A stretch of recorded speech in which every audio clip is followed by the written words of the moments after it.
বন্ধুরা, আজকে তো 1 জানুয়ারি, নিরামিষ বৃহস্পতিবার বলে কথা। এই যে এখানটায় ছোট আলু মা সিদ্ধ করে গেছে, আমি এখন আলুর দম করবো। এখানটায় মটরশুঁটি ছিলে রেখেছি, আর এখানটায় আছে কাজু আর পোস্ত বাটা, আর এটার মধ্যে আছে আদা জিরা, তারপর তোমার হচ্ছে হলুদ লঙ্কার গুঁড়া, সব একসাথে পেস্ট করা আছে। চলো রান্নাটা শুরু করি। সবাই করতে পারে, কিন্তু আমি একটু অন্য ধরনের করি, সেটা দেখাচ্ছি। আমি দিয়ে দিলাম কড়াইয়ে সাদা তেল আর একটু হলুদ, এরপর একটু লবণ দিয়ে দেবো, দিয়ে আলুটাকে ভেজে নেব। আমি একটু লবণ দিয়ে এর মধ্যে আলুটা দিয়ে দেবো। তো আলুটা অনেকটা ভাজা ভাজা হয়ে গেছে, এমনিতেই সেদ্ধ আলু, এটা আমি এখন নামিয়ে নেবো। চলো এরপর দেখাচ্ছি আর কী করছি। তো আমি এখানে একটা মশলা করে নিলাম তেজপাতা, দারচিনি, ছোট এলাচ আর গোটা জিরা। এখানে তেলটা আমার গরম হয়ে গেছে, এবার আমি মশলাটা দিয়ে দেবো। এবার যে মশলাটা করে রেখেছিলাম আদা জিরা সব, ওটা দিয়ে দেবো। তো আমি এখানটায় মশলাটা এখন ভালোভাবে ভাজা ভাজা করবো। হয়ে গেছে আমার এখানটায় মশলাটা ভাজা ভাজা হয়ে গেছে, আমি এবার আলুটা দিয়ে দেবো এর মধ্যে। রান্নাটা আমি করছি তো আমার এখানটায় আলুটা অনেকটা ভাজা ভাজা হয়ে গেছে, আমি একটু জল দিব, কারণ লেগে যাচ্ছে, অল্প জল দিতে হবে।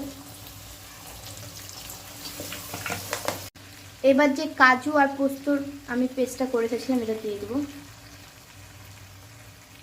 একটু বাটিটা ধুয়ে দিব জল, তারপর এটা একটু কমাতে হবে। কাজুর পেস্ট সবসময় লেগে যায় নিচে।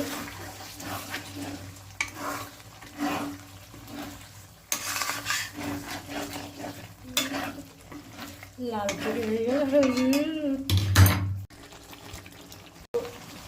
এই যে কাজু আর পোস্ত যে বাটাটা, এই মশলাটা দিলাম। এবার এটা একটু মশলাটা কষাতে হবে, আর আমি এখনো এর মধ্যে কোনো রকম লবণ দিইনি।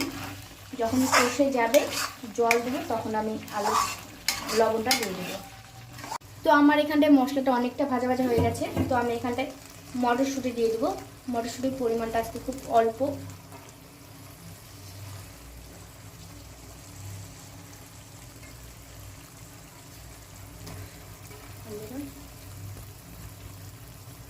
এবার এর মধ্যে আমি দিয়ে দিব একটু কসুরি মেথি। তোমাদের কাছে থাকলে তোমরা দিও, আর না থাকলে দিতে হবে না। এবার এর মধ্যে আমি দিয়ে দিব জল, অল্প দিব, যেরকম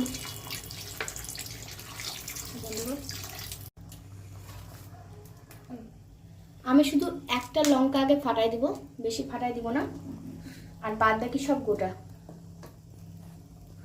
এটা একটা এখানে পরিমাণ মতো লবণ দিয়ে দিলাম।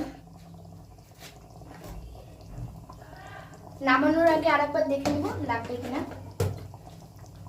একটু গরম মশলা দিয়ে দিব, অল্প দিব সেন্ট হওয়ার জন্য।